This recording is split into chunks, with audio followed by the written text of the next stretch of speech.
Now, Natalie, I know you've probably been asked this a lot, but I feel like it's a perfect starting point. Why is it that you want to run for city council?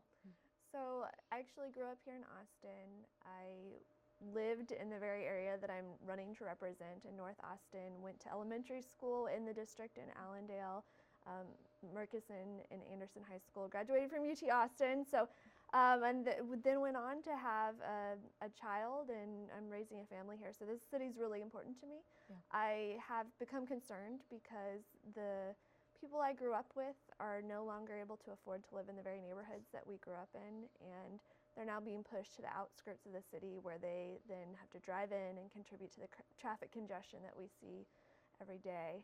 So I would really like to be a strong voice for some people who are typically underrepresented at City Hall, which are people living in the northern part of the district, younger people, and renters.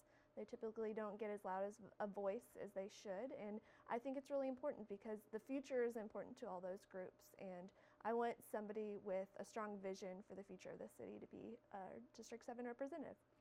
What do you think is the biggest gap that Councilmember Poole has left that you wish to fill? Well, she's not really focusing in on the issues that most people in the district care about. The top two issues of the majority of the residents of District 7 are affordability and transportation, and she hasn't really done anything to address either, especially for the average individual living in District 7, which is a middle-class family who needs to get around town in a more efficient way. And I see that you have a history with the Grove Project, and I know that that is something that has been such a sticking point at City Hall, and I think it's something that whether you live in that district or not, all eyes are on what's happening in that property. So what do you think when you look at the future of that land, and why do you think what happens is so important for all Austinites, whatever bar is set? Yeah, it's a little bit disappointing that it's become such a big issue for a District 7 council race because it's not in District 7, but it is important for the future of Austin because it's a urban infill project. It's in the urban core near 45th Street and Bull Creek Road near the intersection at 45th and Mopac. It's an opportunity where we can give people a place to live without displacing any current residents, which is really important because often we'll see buildings that are currently affordable apartment buildings or homes torn down and replaced with more expensive homes. In this case, we have land that is not being used for really anything, and so we can put in houses. In addition, we can add retail office components so people can really have that live, work, play lifestyle that a lot of people in Austin are wanting, but we lack because we sprawled out in a very car-centric way and didn't really plan for a future that would of a city of this size. So I think it's really showing what the future could be in Austin, having more of the Miller type developments where you really have everything in one spot. And you think there's benefits to that when it's such a process to get anywhere in this city now, it seems like.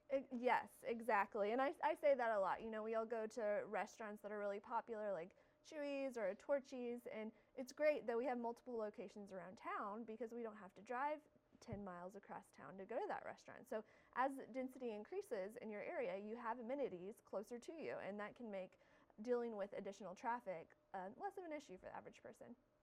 And so you are for density then, rather than, I know there's concerns about spreading further and further out, but kind of making it work where you are, so to speak. I don't want to put words in your mouth. Yeah, so sprawl is really bad for the environment, and it's really bad as far as if you're concerned about using our tax dollars efficiently, because when we have fewer people living in the area and we have to support infrastructure for them, it costs a lot more for the city to maintain.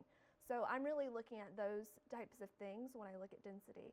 And I'm also looking at opportunities. So when you build a housing type where somebody can live on a little bit less land, or maybe in a smaller footprint as far as square footage of their home, it's going to cost a little bit less. So I'm seeing those opportunities missing in the city now, so that's something that I'd really like to promote and give to more Austinites in the future. So density, it sounds scary. It sounds like maybe I want to put down condo towers in every neighborhood. That's absolutely not the case. I grew up here in Austin. I grew up in the neighborhoods I'm representing. The last thing I want to do is destroy that character. But what I'm really concerned about is what I consider to be the true character of neighborhoods, which is our middle-class neighbors living in the areas that they love to live in. And we need to maintain that most of all, and that's going to include adding more housing types. So seniors can have a place to live, and young working professionals starting to raise a family have a place to buy into the market. And along that same strain, when we're talking about, affordability, transportation, two huge things that are always center stage, really. What else do you think needs to be done when it comes to affordability in the city that hasn't happened yet?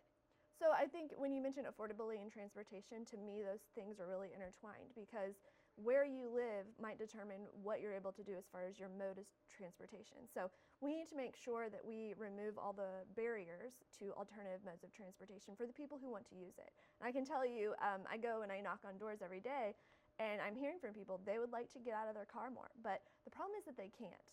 Maybe it's because they live in a neighborhood where there's nothing really to walk to. They don't have any restaurants or shops nearby. They would like to do that, but they can't afford to live in a place like Hyde Park. They also might feel like there's safety concerns. There's not sidewalks on a lot of the streets, especially even major corridors like Burnett and Lamar do not have sidewalks up and down the entire stretch, which is, it's crazy to me considering the traffic there. So there's safety barriers, and there's also the concept of the weather that a lot of people talk about. It's hot. So if we're concerned about people not wanting to walk in the heat, maybe to get to the bus stop, we need to move things closer together. And again, that kind of goes back to the density element. So people who want to be able to ride the bus should be able to live in a home that's near a bus stop.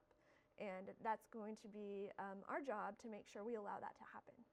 And then on the transportation end, because I agree with you, it is so interwoven, all of these issues, but really those two in particular. I know that right now we're also talking about a mobility bond, and whatever your thoughts are on that, after this election, what do we do then? What else needs to be done when it comes to transportation in this city? I think the next step is really looking at rail.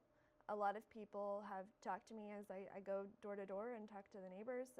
They want to see us act like a big city. Yeah. They're well traveled. They've been to places like Chicago and New York and other places where they've implemented mass transit systems. And they say, what is Austin doing? We're the 11th largest city in this country, and we've done nothing really. Nothing substantial. So I think that's the next big step, is really pushing hard for us to be the big city that we are. And this is, again, as someone that was born and raised in this city, does it surprise you that we are as far along as we are and those components are still issues? Well, I think there's a cultural element. Austinites tend to shy away from large bond packages, especially more recently. We're seeing affordable housing bond packages fail, courthouse fails. We saw transportation in 2014 fail. And I think that's really, from especially what I'm hearing, people are maxed out by taxes. They feel like they can't pay anymore. And then they also feel like if they give the government more money, they don't trust them to use it in an efficient way, and they don't trust it to be a transparent use of their money. They're worried that I'll start paying more now, and then you're going to want even more to be able to finish out the project. So I'm hearing that, and I think that as I have the goals to implement some sort of transit system in our city, I need to make sure that that's a transparent process and that the people feel like they're truly going to get the bang for their buck that they want to see. Absolutely. Well, thank you so much for joining us. We really appreciate it, and it was a pleasure talking with you. Yeah, thank you so much.